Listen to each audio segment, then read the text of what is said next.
Okay, so here's another chapter. And I wanted to go back and talk about a couple of things I left out that I remember as I'm telling this story. I remember so much stuff. Like, I remember getting invited to a party in a White House across the street from Tucker's church. And Talisa invited me. I came by myself, just to enjoy the party. And it was full of Hines and his boys. And all I remember is Talisa handed me a drink. And the next thing I remember, I was waking up in a tub. And Johnny said me and him had sex. Now, this one is a lie. I know for sure we didn't have no kind of vaginal sex. I know that for sure because I had to cut my pants off when I got home and I threw away that whole outfit. I never will wear that outfit again because I don't remember anything after Talisa handed me a drink. And I don't know who put it in my drink. I just know that she handed it to me. And when I woke up, she was sitting on the side of the bed, on the side of the tub. So, smart person would think, she was down with whatever happened, whatever. And I asked her, what the fuck happened? Why am I in the tub? And she was like, I don't know. And that's all I got from that. And then after that, that's when Johnny said me and him had sex. But there's no way we had vaginal sex. Because I couldn't even get my pants off. I had to cut them off me when I got home. And that I do remember. So I always told him years after, like, no, I don't know what you're talking about. Because you didn't have no vaginal sex with me. And if we did do anything, it's considered rape. Because I wasn't lucid. I don't remember anything. And that was the last time I hung out with any of them. Because I got Mickey'd. And one reason why I say Mickey is because I don't remember anything after I got the drink from Talisa. I also remember one time I was hanging with Toya Gibbons and Fred Stackhouse told me that she tried to sell me to him. That's true. That's what I was told. I never hung out with her again. And when Andy died, Liz's son, I went to the after party. It was on Salina, the street up on Salina. Going, what is that street? Oh God, what is that street by the light? Going up there. Oh, I can't remember the street, but anyways, I was up there, and the girl house who was throwing the party invited me. Nobody else knew I was coming. Paula told me to come on, so that's what made me go, definitely. And the Gibbons sat on this side, and I went around and said hi, to certain people, introduced my son, and I was on a cane at the time because I had some problems with my back and my leg, and by myself, me and my son, and then he left me there, and this Gibbons sat on this side. And I sat over here with the people that was not family. Because I don't consider myself their family. I know them. We grew up together. But I don't consider myself their family. Never, ever will either. And Toya got drunk as usual. And she asked me for a light, and I told her no. It wasn't a situation. She was just belligerently drunk. Her kids had to drag her the fuck up out of there. And that's what I know. That's not what I heard. That's what I seen. That's what I know. And also, things I remember is, I don't know if I said this, but Barbara Ann came to me and said that my dad had sex with her. And I told my dad what she said. And he said she will not come back to the house no more. And I didn't see Barbara Ann to the house too much after that. They always said that Zabby was my sister. I don't know that. It's just something they say. I have no idea. But I do know what Barbara Ann came and told me, and I do know how my dad reacted to it. And I do know I didn't see Barbara at the house too much after that.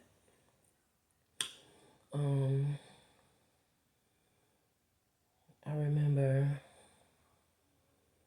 that I wasn't taught to be a girl. I wasn't taught how to do my sanitary napkins.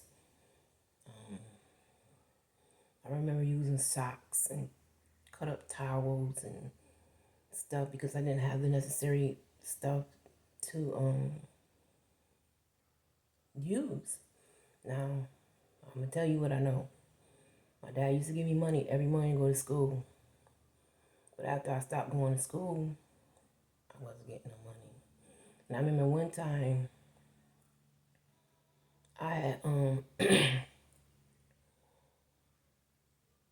went to Kirk Park, and well, before that I had told Talisa and Talisa, Tasha, and Toya about the jar of change they had my dad had in the closet. And we used to go in there and get change all the time. Nothing to it. But this one particular day, I went to the park. And I was thinking with my friend. And everybody was at the house. And Kelvin came to the park on a moped and got me. And I don't know if they got caught stealing or they told that I was going in the jar. But they lined us all up and asked us about the jar. And I remember that I got in trouble for it because I told them about the jar. I don't know if they ever got in trouble about it, but I know I did. I wasn't trusted after that point. But I didn't get caught going in the jar. So I don't know what happened when I left and went on about my day. But I remember Calvin coming to there and getting me on the moped. And again, his bitch ass always was in the mix. Like, he just acted like a straight up female because he always wanted to see it. I felt he always wanted to see me in the bad light, not a good child, a bad child. And so after that, I really don't remember being with them no more. I kind of like went with Linda Connors and Lisa and Selena, and those are the people who taught me how to be a girl. They taught me fashion. They taught me a lot of stuff, how to dress, how to act, what was right, what was wrong. I never divulged to them in detail what was going on in the House of Horrors, but Linda knew the most. And if she told Selena, Selena was like my big sister, because she was older than me. She had kids. She had her own apartment. I used to stay there all the time with her and Fred. We all did. We all hung out together. She was a sister. Linda was my best friend. Like, if it wasn't for them back then, I don't think I would be the person I am today because they schooled me. They let me know right from wrong. And we don't do that, I don't know what the fuck going on at that house, but we don't do that, And if it wasn't for them, I wouldn't be the person I am today. I also remember when my dad went down south, he gave the bar to Richard Bentley, the brother. He never was a brother to me, but my dad gave him the bar to Richard, and Richard sold it for some crack. And it was a big thing because Richard was supposed to make money and send it down to my dad, and they had to come up here and get the bar back because Richard had sold it. And under his management, the bar had went down. It was dirty. Nobody wanted to be bothered. People went up there and did any and everything. Shit was getting destroyed. So, I had told my dad before he left, don't get that bar to Richard, because he was a crackhead. And my dad turned around and told me, you shut the fuck up. Richard is not a crackhead. Richard is dealing with his issues. Richard wasn't dealing with his issues. Richard was a crackhead. I don't know about now what's going on, Richard, and don't care. I cannot give you no update on Richard because I don't have no dealings with him. When my father died, and I told you about the will reading, I came back to Syracuse. One day, Shawana got in touch with me that Roosevelt was having a cookout and he wanted me to come over and bring the kids. And I did. I came over because I didn't know at that time. I was naive to the fact that Roosevelt had it out for me. And he wanted me, we back there, Patricia Dean there again. She always there with some fucked up shit going on. She was there again. She came all the way from Albany to be at this function. And there wasn't nobody there but me, Richard, my kids, Shawana, Michael, Roosevelt, and I think maybe Josephine, because Josephine had divorced Roosevelt, cleaned out the motherfucking house and left him with a bed in the house, and she moved to the north side. And I seen the whole thing go down, so I know that for sure. She took the whole motherfucking house out and left his ass, because he was fucking with no white women. And I remember that. But anyway, back to this little function. They had no drinks. It was just some food in the backyard and some water. And so I was sitting there and we were chatting it up, but it didn't feel genuine. It didn't feel like a family get together. It felt off. And I kept, and my friend was there with me. I kept telling my friend, I'm ready to go. This is boring. This is what it is. So when I was getting ready to go, and I said, Patty's like, you getting ready to go? I was like, yep, this is boring. She was like, well, before you leave, Roosevelt wants to talk to you. And him and Richard sat there, and they wanted me to sign some papers. And I went and signed them. And he tried to talk me into it, but I was like, you know what? Let me think about it. But I didn't trust Roosevelt. I didn't trust Roosevelt because in this fake will that he gave us, sure, the house was given to him. And in the real will that I got later on in life, the house was given to my son, Antoine. So when I didn't sign the papers, Roosevelt went down south and put an order into the courts to be, he can be over the whole thing. And because he told them he didn't know where I was, he only put it in the paper down south. He never put it in the paper up in Syracuse.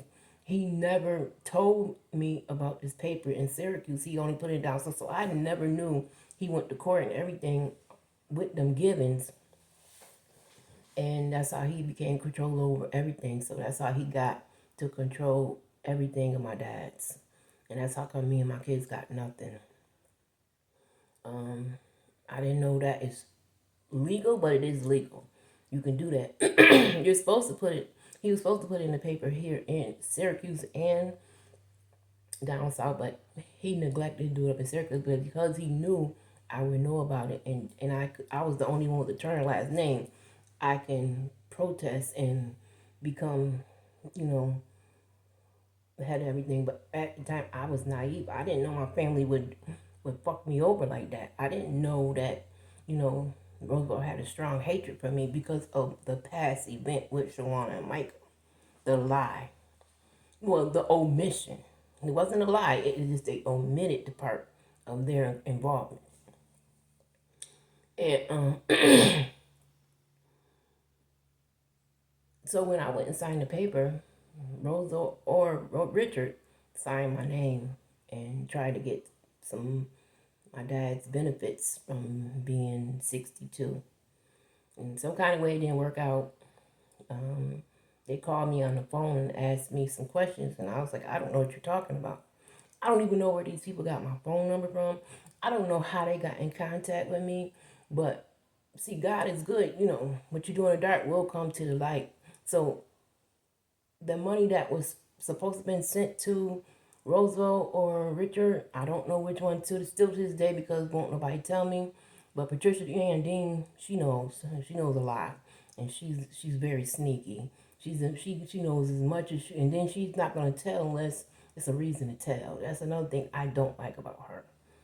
But they it didn't work out for them because all the money was sent to me, and then my dad had a secret bank account, and that money was sent to me as well because I was the only one. My name was the only one on there. Richard wasn't on there. Clyde wasn't on there. Penny wasn't on there. So the money they got out the closet and the money they got out the bank account that they knew about, allegedly Roosevelt used it to try to extend his life, and it didn't work. He died a miserable death of cancer. And when he was dying, I got word of it, and I went over to the house and I helped that motherfucker to the bathroom. Should have never did it, but I didn't know at the time that he was snaking me all the time. I didn't know that his kids was lying to me all the time. They was talking about the house across the street was theirs and how Michael was gonna move in and everything. At the time, Kelvin and Deb was living at the house, and Patricia and Dean knew all the time that I was told false information, but she never came forward and said nothing until something happened. And that's when she told me that that was not Michael and Shawan's house, that was my son's house. But she knew all along, and she still knows to this day a lot of information. And I will get into all of that too about Patricia and Dean Tankston. She ain't shit. Jerry ain't shit. Roosevelt was a thief and a liar, and he deserved every bit of that cancer to eat his ass up.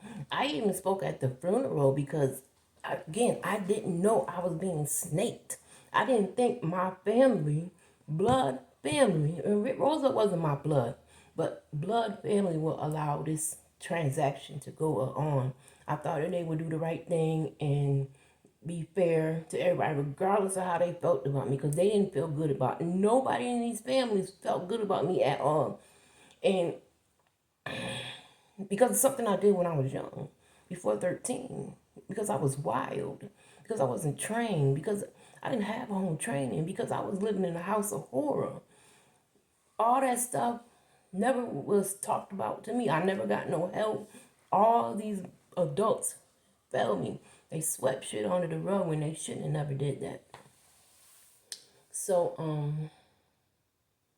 again, my dad's grave says he was married to Sarah, never was married to that bitch. And I'm gonna work and getting that taken off. Again, when he died at the hospital, she tried to say she was white, but she never could bring up no marriage certificate. So they had to go get Clyde and Penny, and that's how Clyde and Penny got involved. If it wasn't for Clyde and Penny, they wouldn't have been able to do shit because they would have had to talk to me, and that's something they didn't want to do. They didn't want my involvement at all. That's why the planning of his funeral, the way he was buried, where he was buried, and all his stuff, that's why it's where it is, because they never wanted my involvement. They knew that I wasn't going to give them nothing. They knew if it wasn't in writing for my dad, I wasn't going to do anything with them because I did not get along with none of them. And I had all reason not to get along with any of them. But I did not know the severity of the lengths that Roosevelt took to do what he did. And that's why he died. He got his karma before he died. He got his karma before he died because he died a horrible, stinking ass death. And he deserved every bit of it. And they all knew this motherfucker was doing the dirty. Shawana and Michael knew that house wasn't hit theirs. And they was collecting rent from Kelvin and Deb every month, and they kept every bit of that money. And I took Shawana to court, and Kelvin and Sarah to court, and I lost. But I did take them to court to try to get the money back for my son. Because when I found out that the house was not Shawana Michael, I told them they could start paying me rent or move out, and Kelvin and Deb decided to move out. The house was trashed, and I had to clean it and remodel it, and I did all that. But yeah, Roosevelt was a thief, and he'll ever go down in history with me as a thief. He's no good, never was good. He wasn't a blood brother of my dad's, and that's why his ass died the way he died. And that's why we will never reconcile, the family and I. We won't reconcile because of the things I had to find out afterwards. The things I found out afterwards. I can't even say some of the stuff I found out. But what I do want to say to you is my father was buried in, I found out he was a Mason. And when he died, I didn't know he was a Mason because I always asked, why is he dressed like that? And he was dressed in his black outfit with a white thing around his waist, white gloves, and a hat. And I always asked him, why? Nobody would tell me why he was dressed like that until further down the line, people started telling me things. And I fact checked it with certain people, and I can't mention their name because if I do, then people will know after that they was talking to me. Because right now to this day, certain people cannot acknowledge me in public. They can't say they like me or know me or all that stuff in public because they won't be included in the festivities with Kelvin and Deb and all that. You know, they won't get told nothing, so I can't reveal their names. I wish I could. But it doesn't have anything to do with them. So I won't. I'll go my depth with that. And all the stuff that I know, I can only tell you so much, but I'm going to tell you as much as I can. And I'm going to put it out here. And so, yes, my dad was a Mason, Roosevelt was a Mason, and Josephine was an Easter Star. And if you know, you know. If you don't, you know. I'm not going to say it on here. But, yeah, Jerry, Patricia Ann Dean, Roosevelt, and Sarah Givens, Kelvin Givens. They was in on it. I, myself, personally think my father was murdered. I don't think he died on his own. And I think he was murdered for his money, for what he had. And I don't even know how much money he had in the bank. I don't have any information to know which, where, and who got my dad's stuff. They never told me nothing. They excluded me from everything. I Roosevelt had pure hatred for me. And I wish he would have told me, and his punk ass would have told me when he was alive, but he did show me. His actions showed me that he had hatred for me. But never out my mouth, his mouth, did he just come out and say, I hate you. I don't want you around. I don't want you, anything. The only time that I knew that something between me and Roosevelt was off is when I called the police on my dad and him and Jerry came down there and threatened me. Now that was one time that I can't say outright in front, Roosevelt showed me no respect. He pushed me and they cornered me and got in my face and threatened me. Said they would kill me. But I wasn't scared, because I'm still here today. I'm not going anywhere either. Not by their hands. As long as I got a mouth, I'm going to tell the truth.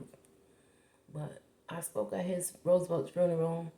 And then after that, Patricia Ann Dean contacted me and told me that that house was my son's.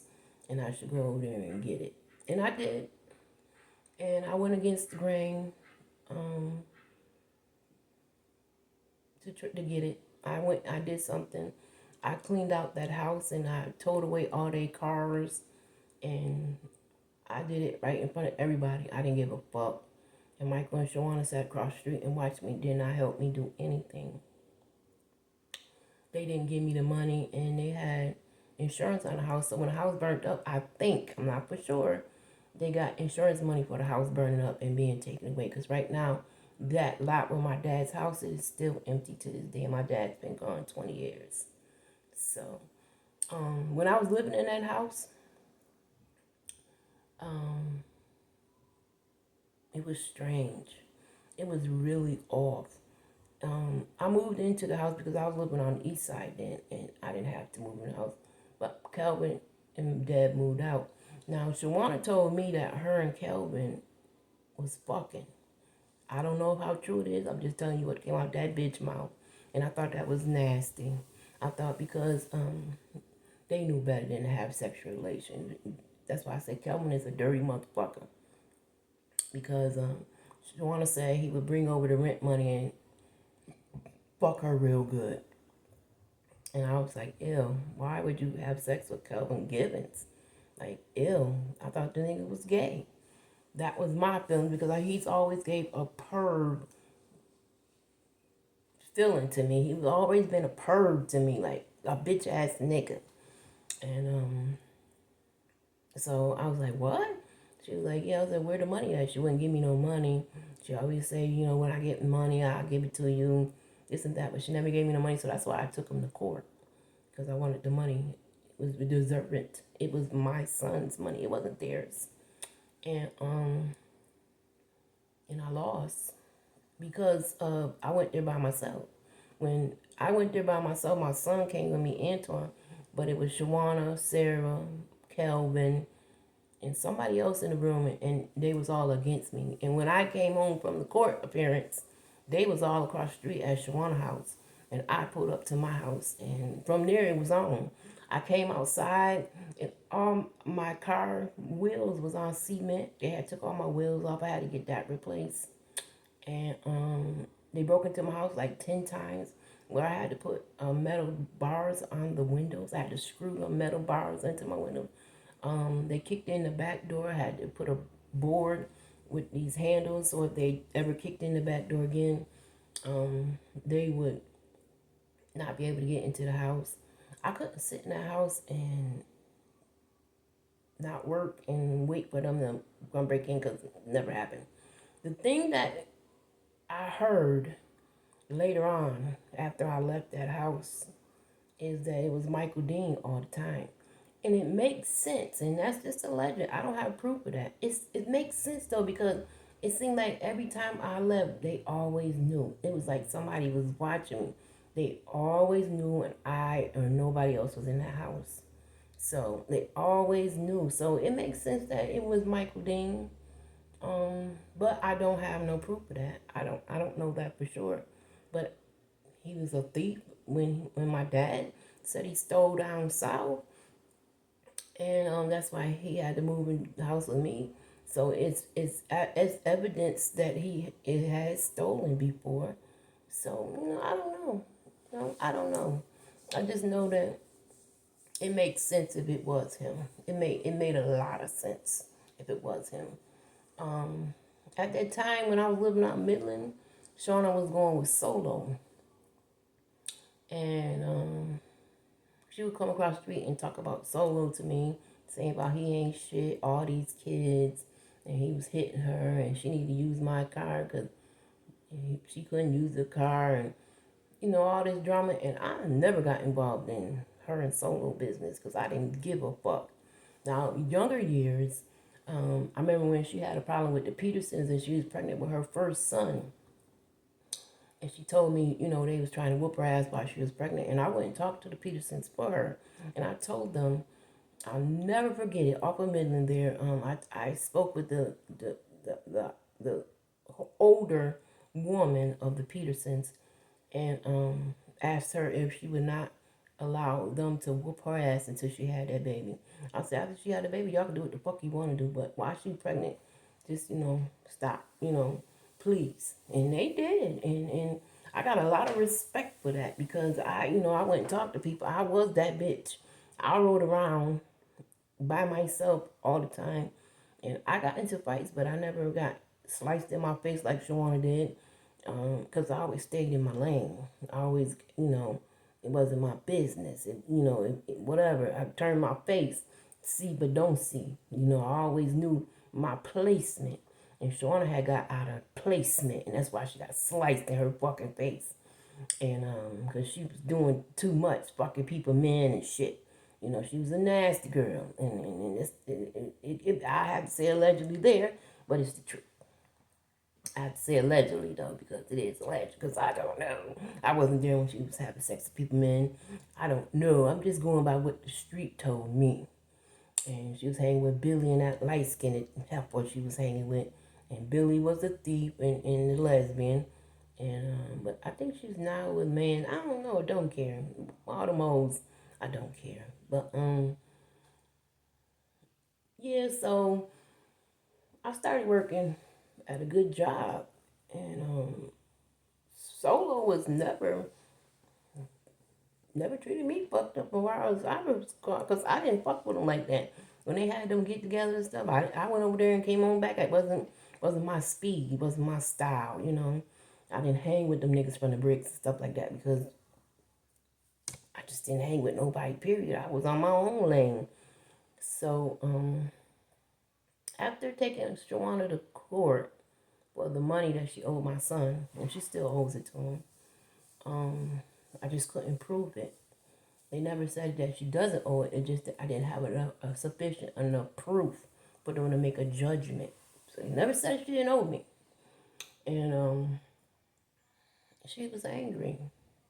And at the time I was back talking with Clary.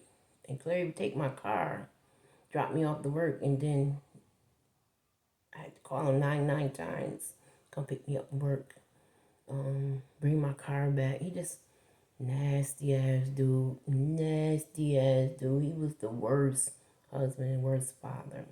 But I'm going to get into that. I want to stay on Shawana now.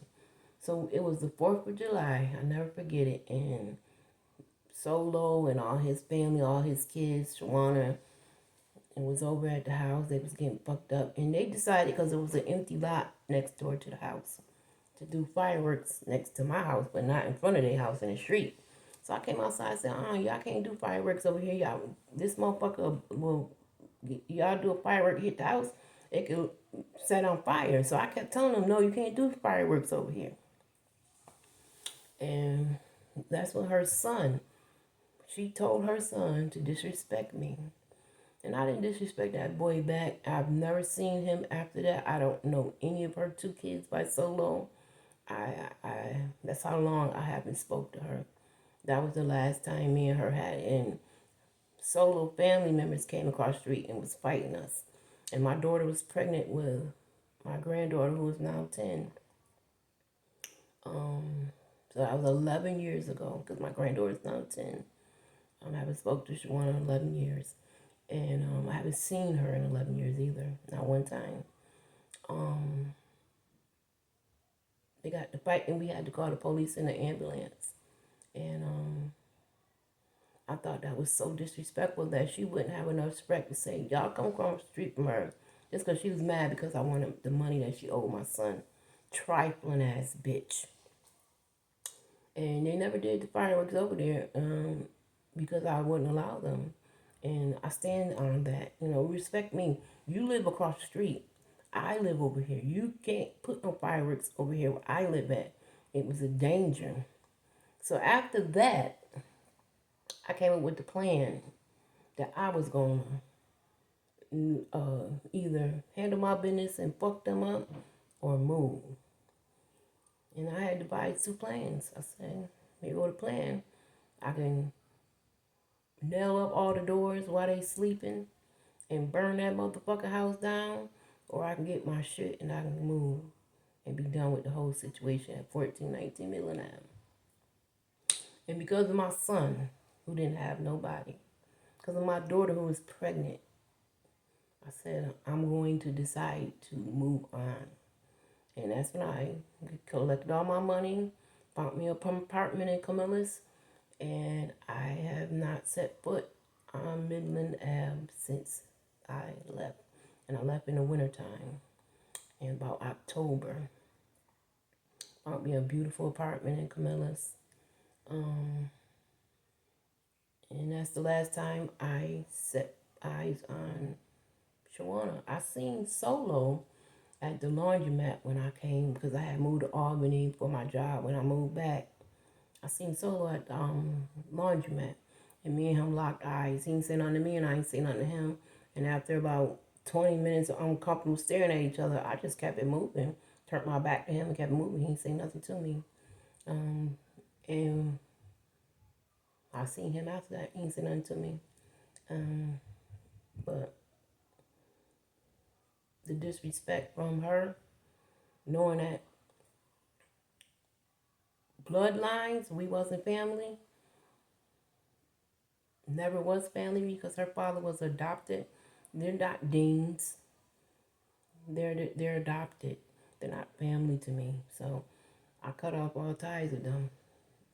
Shawana, Michael, the kids, and her mama, because I just didn't feel comfortable talking to her, knowing I don't give a fuck about her kids. So I stopped talking to her too. I seen Josephine all the time picking up cans and looking at going to church and stuff, but I never bothered her. I never said another word to her, and that's the end of the story with Shawana and Michael. Because from there, whatever they said or did, I didn't have nothing to do with it. I always told my kids, who are all grown, I don't want to hear about them. I don't want to see them. I know Shawana always tried to get in touch with me and stuff. I never wanted it. I never wanted to be bothered with her. I always told my kids, do not send me no messages from Shawana, Michael, or Richard Bentley. Never. My daughter tried to get Richard Bentley on the phone with me one time. I asked him, who the fuck is this? And he said, Richard. I hung up the motherfucker phone. And the last time I seen Richard Bentley was at our brother's Clyde funeral. And he spoke to me and I wouldn't speak back. I didn't speak back. And our nephew was on the phone. I was on the phone. He went to talk to Richard. I had Richard's phone. I stood there and looked at him and I walked away. That's the last time I seen Richard too. I don't want anything to do with them. I feel that the betrayal, the nonsense, the way, all that was the reason why my life was the way it was. It was the reason why Roosevelt was so against me. It's the reason why everything happened the way it did. And another thing I want to tell you is, and then the next chapter will be about clearing. I have so much more to talk about clearing. But I went down south after I found out that they Roosevelt or Richard, I don't know who did it, but one of them did it. The lady on the phone, it said it was a male, a family member of mine who signed my name. Because I had to send them my license to check my signature. And that's when they found out it wasn't me. And it was a lot. So I went down south with the money they gave me from my dad, because I didn't think I was ever gonna get anything from him, because Roosevelt had stole it all. And Sarah, what Roosevelt didn't take, Sarah had the other part of it. And so when I went down south with the money my dad gave me, I went down south, and the first place I went to was my sister Penny house. And I went to her mother house, actually. And because I was always on the phone with Penny mother. She's been another mother to me. She was actually the mother that I never had, because I never had a mother. In the sense of taking care of me, mentoring me, I can go to and talk to. I couldn't do that with my own mother. Because she was gone in the mind. And so Penny mother was the mother I always talked to her on the phone. She always accepted me, always had my back. You know, she always said, if you ever need anything, you call me. Another person who said if I ever need something was Walk. Because of my dad's funeral, and Walk was with Paula and Sharice and Lisa mom, Poogal. And at the funeral, my Walk told me, I don't like what these motherfuckers is doing in here. This is fucked up. If you ever need anything, you would call me. And I never called Walk, but I did go to his funeral, because him and Poogal are now dead too. So I did go to his wake, and I didn't go to Sarah's. Fuck her. I wasn't going to that shit. Fuck her. But I did go to Walk's wake, and because Walk funeral and Sneaky Pete mom's, she's dead now too from COVID, was on the same day. I could only go to his wake. I couldn't stay for the funeral. But when I was in Walk funeral, wake, I ran into Pookie. Now Pookie is Sarah's sister, the one, the high Sadidi one, who had a son named Wayne, and his son died too. So it's a lot of males that died in their family. It's like a curse. But she was like, her nose all up and down, and talk about what I could do and what I can't do. And I looked at her and said, I don't have to do anything you're talking about. And I went back and I was talking to Lisa's son Shaquan, and I told him I love him, keep in contact. And she had her nose all tooted up and shit. Bitch, I will knock your old ass out. But I didn't say that because I always had respect for some people. I didn't have respect for a lot of the givens, but I have respect for some of them. And as far as my knowledge, Pookie has never done anything to me, as far as my knowledge. But I had went down south, and first place I went to was Penny's mom, and she let me. I went down south with Tika. Tika is Turgie's girlfriend. Tika, her two kids, and me and Duke, and so we stayed the night there. And I guess Penny didn't like that we was at her house because of the house and whatever, and so she moved us over to her house, and she wanted her daughter, but just had a baby. And so we stayed in one room, and Penny stayed on the couch or something. She made room for us. That's what it is. And it felt uncomfortable because me and my sister never had a good relationship ever.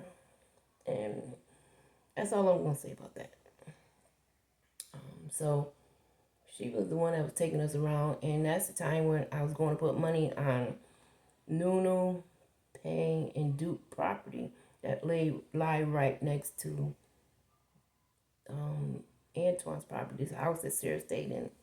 So I went down to my grandfather's house, and this is how I know the hatred is real in the whole family, because it was my grandmother Sadie and it was my grandfather O.C.L. Dean. They had Patricia Ann, Jerry, and my dad. He was the oldest, and they adopted Roosevelt and Benita. So Roosevelt and Benita is adopted, and then it's my dad, Patricia Ann, and Jerry. So when I got there to my grandfather's house, I had called ahead and told him I was coming. And because I called ahead and told him I was coming, I guess Patricia or Jerry or both had telephoned him and said, he told him on the phone because he didn't think nothing of it. My grandfather never had a problem with me, so he didn't think nothing of it. He said, oh yeah, turn the door on her way, Nika on her way. So Patricia and Jerry both, this came from my grandfather's mouth, told him not to let me in. I'm coming down there to ask for money and I'm no good. That came out my grandfather's mouth. And my grandfather said, I don't give a fuck what either one of them say. This is my motherfucking house. And if you needed something, you come in this motherfucking ask me for it. Because whatever the fuck going on, it ain't right. And you deserve just as much as anybody else deserved. That was your father. That was not their father. I'm their goddamn daddy. Okay? And he said, you come on in here. And that's when he let me in. And I took pictures with me, just me and my son, because Tika was out in the car. And it's a whole situation about Tika. But Tika was out in the car with her kids. She didn't want to come in. And I stayed in there for a good while and talked to my grandfather. And he told me, he said, I don't know what the fuck is going on between you and Jerry and Patricia Ann, but it ain't right. And y'all need to fix this. He said, they are your aunt or uncle. So whatever the fuck they got a problem with, they need to come on out with it. I asked them what the problem was and why they didn't want you to come in this house and speak to me. And I went against what they told me to do, so now they're upset with me. He said, but I'm a grown-ass man. I'm their father. They don't run me. And so I said, well, granddad, I don't know what the fuck the problem is. I mean, it got a lot to do with my dad and what happened up there. He said, yeah, that was fucked up. He didn't say fucked up. He said something else. But it meant the same. That was fucked up. Things shouldn't have went down like that, but we all family. We have to get through things. He said, y'all need to work it out. I'm not working it out with them. I won't try to work it out with them. Even when they come to me and try to work it out, it won't work out. I'm holding this grudge till I die. We will not reconcile, ever. Won't do it. Because my grandfather told me some things that I can't repeat on here, but he told me some things that I needed to know. See, God works in mysterious ways. And whatever go in the dark is gonna come to the light. Don't ever think what ain't in what it won't ever come to light, because it will. And it will come in time you at least expect it. Because I never expected my grandfather to talk to me like that. And he wasn't my dad's father. No, he was not my dad's father. He was Patricia Ann and Jerry's father. He wasn't my dad's father. He wasn't Ray Roosevelt or Benita's father either. They are adopted. But my dad is Sadie's son. He looked just like her. And when she died, and Osi and Sadie are both dead now too. And I went to Sadie's funeral because I was young. She died of stomach cancer supposedly. But Osi's funeral, I didn't go to his because after what he told me about his kids, I didn't feel comfortable around them. And I will never, ever feel comfortable around them because of what he told me about his own fucking kids. And they just ain't no good. And it would behoove me to stay the fuck away from them because they mean me no good. So I'm going to take that to my grave, what my grandpa told me. But when he died, Patty's daughter, Jabrea, who lives in New York, she's the one who told me that, his funeral was such date, and was I going, and Richard was going, and we should ride down together. I never got in contact with Richard. Never planned to go because my grandfather loved me. Genuinely loved me. And he said he would do anything I needed for him to do. If I ever need anything, just give him a call and I will have whatever I need. I never called him. I called him after I left from down south to check on him, but I never called him and asked him for anything. And I will never feel comfortable asking any of them for anything after what my grandfather told me.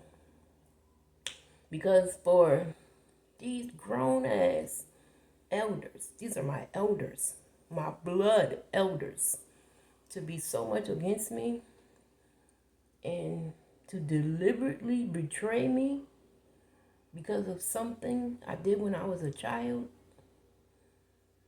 that don't sit easy. It's not a pill that I'm gonna be able to swallow. That's gonna sit right there in my cheek for a reminder that these motherfuckers don't mean me no good. So that's what happened with my grandfather. And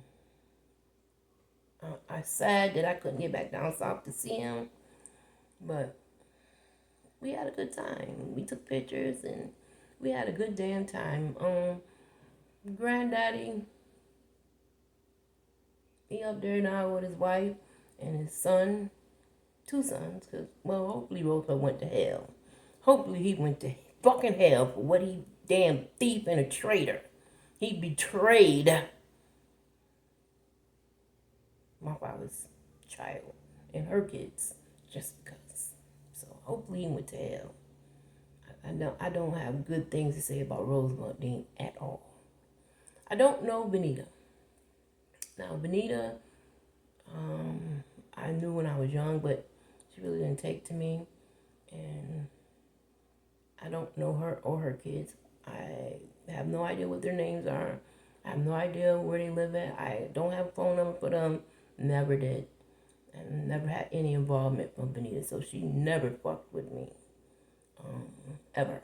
So I don't have nothing to say about her.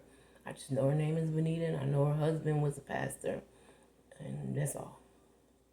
I have nothing else I could tell you about her. Never, ever.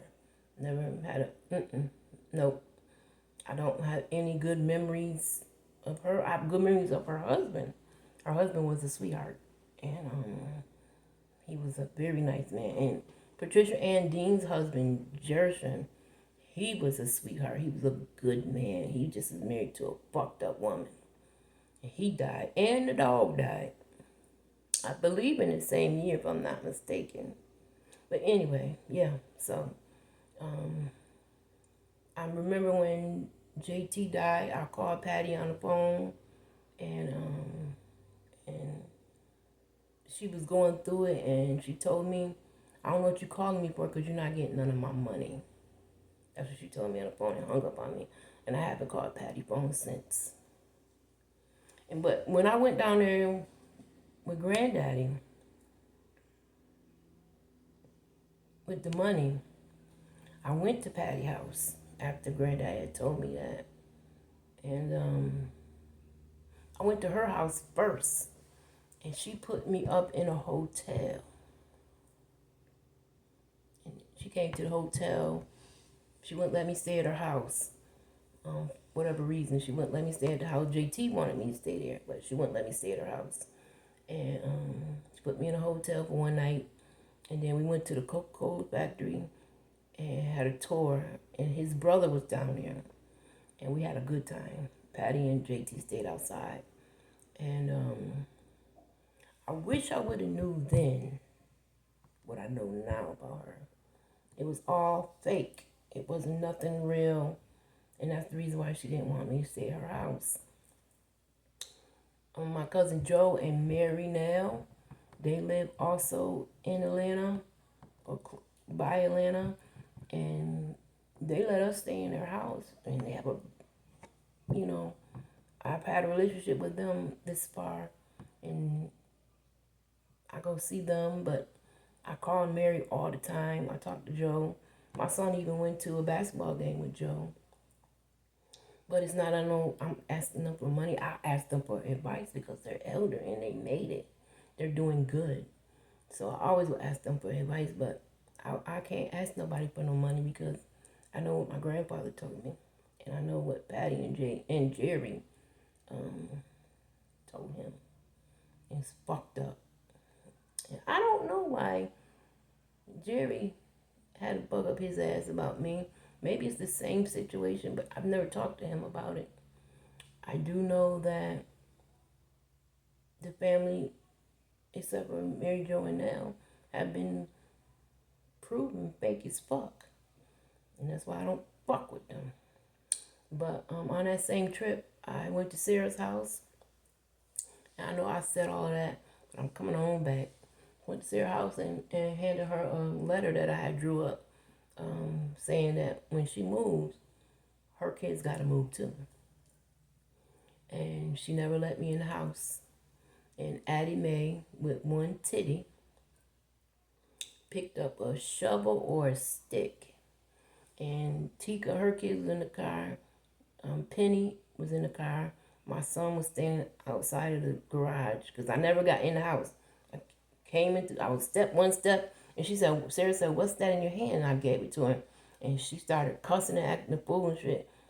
And hell no, bitch, you're not going to be talking to me like that. And that's when Addie Mae came out and she picked up a shovel or a stick. I can't remember. And I told that bitch, you got one shot to hit me with that motherfucking item. And after that, I'm going to beat your motherfucking ass, so you better make it count. And that bitch put that shit down. And I cussed her one titty ass out. And I have never liked her ever since. Now, Addie Mae is the stinking ass bitch who husband fucked her sister Barbara and had a child named Shavella. Now, when her husband died, she omitted Shavella from the proceedings. Nothing, no money that he left went to Shavella. And while her and her husband was alive, she forgave her husband, but never forgave Barbara or that child. She's an evil bitch. And this is facts. She had kids by that man, and them kids got everything. But she would never, ever do anything for her stepdaughter / niece. Just nasty, just evil bitch. And now, allegedly, Shavella is going through the same thing where her daughter is having sex with her man and they kicked Shavella out. That's allegedly going on right now, 2023. So, I'm not lying. It's just nasty. And Shavella's son, Mr. P, died. So, a lot of people have lost sons in that family. And the only people that's alive is because Giz died. Lucille died. Keita died. don't know where Diane at. I haven't heard Diane died. She was sick. Julie's alive. Vanessa's in the nursing home. Yeah, see women. I think that's all of them. Yeah, but Addie Mae, she tried it. She tried me. And I told her, bitch, you got one swing. Bitch, you got one swing. You better make it count. Because I'm going to beat your motherfucking ass every day. And that's when Sarah threatened to call the police on me. And I fucked them. And I took a picture on the porch with me and my son. And then we drove away. And my sister Penny, after that, my sister Penny really didn't, she really wasn't too thrilled with me being at her house. And we haven't had a relationship after that. I've seen her. You know, every time I go down there, I see her, but not a relationship. Me and Clyde had a better, he used to call me. Penny, she ain't never picked up a phone to call me ever. But before my brother Clyde died, he used to call me and he used to tell me things. And I know a lot. I know a lot. And that's how I found out about the Mason thing. That's how I found out what Richard was doing behind my back when I was asking the funeral home people questions, and they wouldn't answer my questions. They refused to get an autopsy on my dad because of Richard and Roosevelt. And so I don't know what my dad died of, but I know he was murdered. And those people, Roosevelt, Patricia and Dean, Jerry, Richard, and Calvin Givens and Sarah know what is the truth. And I don't know what the truth, but I know that he was murdered. And I really wish I was in the right headspace to fight all of this. I really wish I knew that people had hatred for me. I really wish that me and my dad had a better relationship when he died.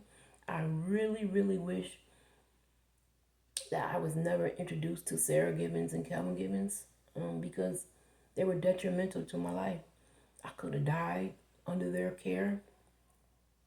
Praise God, I didn't, but it wasn't meant for me to die. And when I got from out of their care and was on my own, I had so many things that happened to me. Like on 257 Furman Street, a lady named Joyce chased me with a machete when I was pregnant with my daughter Nunu. And my sister laughed. She thought that was funny and told her to get me. Get her, Joyce, get her. And I ran, kept running around the car and shit. Never called the police and stuff. But if I look back on my life and see how many times I've been betrayed by people,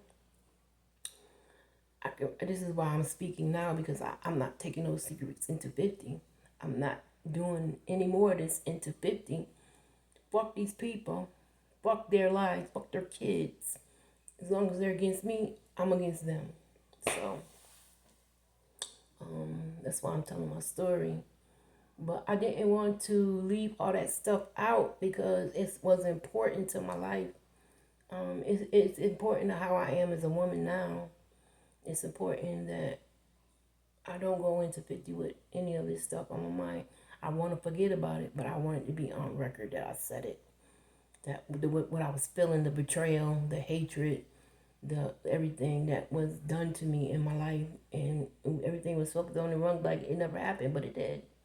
It did. Sarah was an evil bitch, and she stayed in that house till she died. And that house right now, I pay taxes on it. My son's in jail, but I pay taxes on it. It's still sitting there. They left it all fucked up, and Addie Mae and Mac moved to Atlanta. And Calvin is back in Syracuse. Julie is back in Syracuse. Diane never went down there. Deb was down there, but she never really lived down here. I did, when I took over the house on 1419 Millen Ave, also, me and Shafika was going to fight Deb's daughter, but we ironed that out. We cool now. We cool. She could break some motherfucking hair. She had a shot. When I was in Syracuse, she had a shot at the restaurant on Salina, and Deb and Kelma lived next door, and Matt was living upstairs too, everything. But yeah, we ironed that out because I wasn't giving up on Shafika. As long as you came at me, bitch, I was coming at you. But we ironed it out, and she, me and her talked, and that's between me and her. she realized that it had nothing to do with her. And had a lot to do with Deb and Kelvin. Had nothing to do with her. And like I say, I don't care for Deb at all. At all. They have a daughter, Kalmisha, and she's a beautiful young lady. She's smart, intelligent, and they had a daughter that died. Which they got arrested at the cemetery. All of them got arrested at the cemetery. That's when Julie and Deb and all of them. I don't know why Diane didn't go to jail, but she was supposed to because she was involved. But yeah, Calvin bitch ass and his mother, the holy hell, that was Satan's daughter for real. And I tell all this stuff because I've been holding all this stuff in for so long. And I got so much more to tell, but I just wanted to get it out that, these people ruined my life because I never got help until I was in my 30s and 40s to resolve issues. So the way they treated me and how things went down, it was terrible. And everybody thought I was living good. I was not. I was living in a house of horrors. And some of the givens are not bad. Some of the givens still talk to me, but it's not a relationship that I would call on them for anything. I don't have none of their phone numbers. This is my number. Now, when I see them, some of them say hi, some of them don't. It don't matter to me. It don't matter to me because the ones that do speak, the ones that don't, fuck y'all. And that's that. I have my own feelings about things. They have their own feelings about things. And I will never forgive Kelvin for what he did in my life. He came to steal, destroy, and they tried me. But you know what? By the grace of God, I survived everything they put me through. By the grace of God, I'm not as fucked up as their family is. By the grace of God, I'm all right. I have 4 kids, and my kids ain't the best, but they ain't the worst. And they love me, and I found the love that I was looking for. And my kids and my grandkids, especially my grandkids. I have 3 grandkids. Nene, Zara, and Twan, baby Twan. And they are the spit images of their parents. That's my children. My youngest son doesn't have any kids, and that's Clary child. And when I start talking about Clary and things that he did to me, y'all ain't gonna believe it, but that nigga ain't shit. And I still love him to this day. I don't think I will ever be out of love with him. All the shit he's ever done, I still love him to this day because karma is a bitch. And when karma come around, I want to know about it. And it hit you motherfuckers, I want to be right there to see it.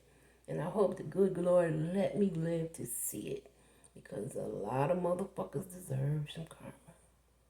A lot of motherfuckers deserve for all these rumors and everybody been trying to make me out to be the bad person.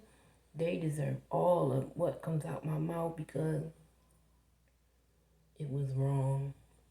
All those adults, Patricia and her know everything as, and Roosevelt Dean, Josephine Dean, Turner, my dad, Sarah Gibbons, and all 10 of her kids, and everybody that came into the circle, all of them failed me.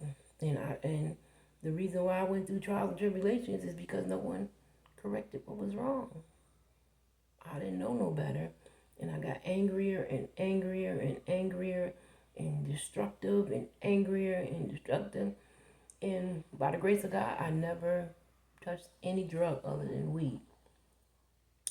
always had angels around me that protected me in some kind of way, in some type of fashion. I've talked about these people throughout these videos, these chapters, for all the angels that came into my life that helped me. Because all the ones who was put there all felt me, including my mother, including my sister and my brother on my mother's side. And we didn't have no other family on our side, so yeah, they all failed me. They all did not do their job, and they deserve karma for that. And I hope I live to see it.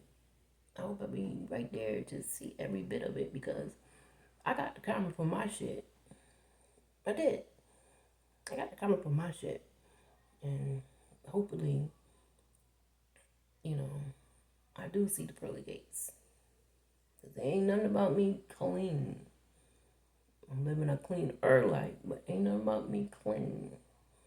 Because I had to go through so much to get to where I am today. A better person, a better attitude. I ain't changed, I just got better. I don't believe people change. I believe they get better. I believe because the same person, I'm just speaking for myself, the same person that I used to be is still here. That bitch is teeter-tottering and ready to get it popping. But I choose now what happens in my life, the way I react to things, the way I resolve things. I don't have the key to life. I don't know all the rules and regulations, but I know all the lessons that I learned along my way to be 50, to see it in September. I can help somebody. And if you learn anything from this chapter, is that be careful who you bring your kids around. Be careful who you lay down with. Be careful who feeds your children because their minds are sponges and it could wreck them. Childhood trauma is real. I am a victim of childhood trauma. I had to resolve it though. Nobody could fix my childhood trauma for me because I had to acknowledge it is the first key. And then I had to do something about it, which took me a while to do something about it. And now I'm at the end of healing. I'm not all the way healed, but I'm at the end of it now. You know, I done been through the roughest of healing. I'm not in because I'm now being able to talk about it. I'm able now to put it on record that this is what happened to me. That these people in my life fucked me up. But I had to fix it. I had to acknowledge my wrongs in the situation. I have to come to grips that there's nothing I could have did at that time because I was too young. And as far as the issues with my kids, I had to resolve that too. And realize that it stemmed from one place, but it didn't have to carry out till now. And so now I'm under construction because I really want to be the better me. I really want to be somebody that somebody can be proud to say, you know, like I have people that could talk to me on the phone, but they can't acknowledge me in the streets. That hurts my feelings because what type of person do you think I am that you can't acknowledge me in the street, but you can sit on a telephone with me in secrecy? That's wrong. So I have now decided that if you can't talk to me in the streets, you can't talk to me on my phone, so you're now blocked. I acknowledge that. I admit it now that I don't need your friendship because if that's the way it is, I don't want to be that person. I don't want to speak with anyone in secrecy no more. I love you, but it's come to a time now where I love me. It took me a while to love me. You know, the wrong with no teeth, with weight, with everything. I now love me. It took me a long time to love me. So if I love myself and have self-respect, I have to know that you talking to me in secrecy is wrong. And it's time for me to separate myself from you as well. And I wish you all the love and luck and, you know, everything. But I'm not going to be talked to in secrecy no more. I'm not going to be dealt with in secrecy no more. I'm going to be dealt with out in the streets just like you would deal with me in secrecy. And it's a few people that will only deal with me behind closed doors. And I'm not dealing with that no more. I'm done with that. And that hurt me for a long time. But now that I have worked through my issues, I acknowledge what was wrong with me. That sexual abuse, rape, domestic abuse, failure to be a parent, failure to help, failure to get me any help, failure to, because after my dad died, I was in Syracuse by myself. I didn't have nobody, just me and God. I had to, again, go to other people's families. A lot of families in Syracuse know because I had to go to them and get what I needed. And it wasn't nothing. Sometimes it was just talking to me. It was sometimes just, let my kids play with your kids. I was a disgrace in all these families. And I wasn't a disgrace in these families until these other families talked to them. And that's when they didn't include me no more. And I always knew the truth. Because some of the families would tell me, yo, such and such came over here and told us about you. And they said, yo, don't fuck with you because you ain't shit. And, we don't want that drama over here, so don't come back over here. I've been told that many times. And the main person who allegedly told him was Calvin. Is it true? I don't know. I know what these people told me, though. And I will believe them over I believe anything anybody else said. Because I didn't have a relationship with these people. Other than, they didn't know me on that other, from over there. They knew me from right here in the present. They didn't know about my past. So for them to have knowledge of that, someone from 1419 Midland Ave had to tell them. So it is what it is, And I would see them in the streets and, some of them wouldn't even acknowledge me as they knew who I was. And that hurt my feelings. That really hurt me to death. That I had to stop having a relationship with somebody because of the Gibbons or the Deans or Eileen Williams. And when I talk to you next, I'm going to talk to you about my mom. I'm going to talk to you about Eileen. And then we'll get back into Clary. But it's already an hour and 12 minutes and I've been talking and I was trying to limit this, but I had so much to input in there that I had forgot that had come to my mind because I'm now going through this story and so many things are coming back to my memory that I had definitely forgot. And the pain, the pain that I've been living with for so long is now bringing back. And I understand why I got anxiety. And I understand why I'm so secluded, Counseling, if you don't get nothing else out of this, counseling will help you because you need somebody that's unbiased to help you with your issues, to uncover what is really the root of the issue. And the root of my issue was 1419 Midland Ave, the house of horror. So I'm going to close out and give you another chapter as soon as I can. But this is me, genuine and relatable, and this is me. I don't know how else to be anybody else. Say what you want to say in them comments, say what you want to say anywhere else, but I'm giving you the real deal about me, and this is my real life. These are real people. I will show you pictures. Let's see. I have pictures here that I printed off because I got an office here. Oh, this is my friend Miss Joyce. If you can see that, she died too. She was the one that helped me when Clary was whooping my ass. This is a picture of my dad at the bar. If you can see that. I don't know who that man is, but this is my dad. Everything's in black and white because I ain't using all my ink, my colored ink. This is another picture of my dad when he had a barbecue stand in Syracuse a long time ago. I don't have any pictures of my dad with me.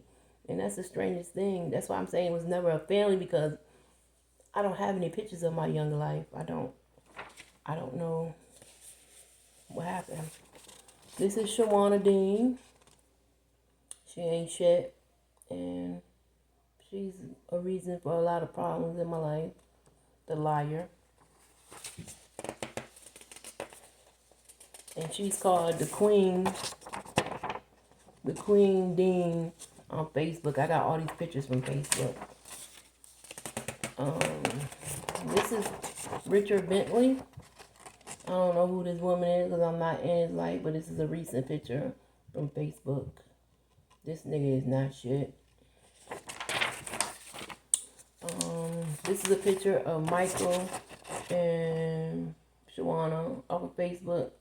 You see they call him Chicken Man. And this nigga's a thief too. This is a sister of Eileen Williams. This is off of Facebook. She ain't shit. I got a whole chapter on her. There's a lot of stuff that I will uncover about her that needs to be told. This is a picture of Patricia Ann Dean Tanksley, who always been in the mix. He was always there with some shit going down, and fake is fucking phony. Never ever to be trusted. This is a picture of my mom and my brother from recent. She lives with my brother in Syracuse, and I'll tell you about her. Like I said, she deals with schizophrenia and diabetes. She had breast cancer. She's blessed to be here. But this nigga right here, he ain't shit. This is a picture of Talisa Gibbons off Facebook. She ain't shit. To me, anyways. This is a picture of Toya Gibbons off Facebook. She looks better now. She used to look a hot ass mess, but she looks better. But she ain't shit either. This is a picture of Tasha Gibbons. She looks good. A lot of makeup she wears and wigs and stuff. But stone cold ain't shit. And last but not least, Kelvin Gibbons. This nigga right here is a bitch ass nigga, and he just can't be trusted. He looks all innocent and shit, but he's not worth a quarter. He is the center of a lot of my issues that I had, that I worked through, but he's definitely the center of them. He's been in the mix. He's always been right there to make sure things went the way he wanted them to go. So he's a manipulator. He's deceiving. He's a deceptor. He's evil. In my eyes, in my opinion. This is all my opinion. And there's nothing that anyone can say about what I feel. So those are the pictures that I have that I printed off, you know, to let you know. But through it all, this is still my dad. Through everything, this is still my dad. And I still believe he was murdered. And this is a picture of me and my kids. Miss and Antoine. Can't see their faces because it's not your business, but this is when my son turned 21. He was no more statistic. None of my kids past the age of 21 now. I can talk about things. I can not worry about them being affected by what I say. And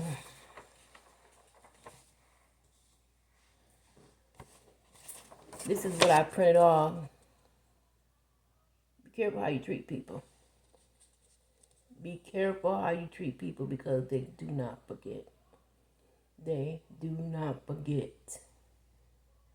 Don't ever, don't be afraid to say, I apologize.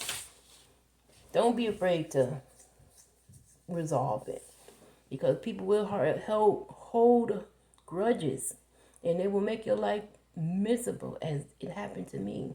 And I didn't even know these people held grudges against me. I didn't know any of this. But it's all stemmed from my childhood. For being at the whorehouse, 1419 Middle Ave.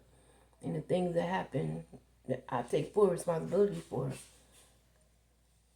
And I was a child. I didn't know no better. I didn't know. I was just going along with what was going along. And it's wrong, but I'm just being honest. I should have got some help. All those people failed me. So, all right. This is an hour and 20 minutes. This is much longer than I wanted it to be. Subscribe. And y'all see my hair. It need to be done. Just one of them days where I just relax with my granddaughter. It's 89 degrees today, and I'm about to get dressed and go.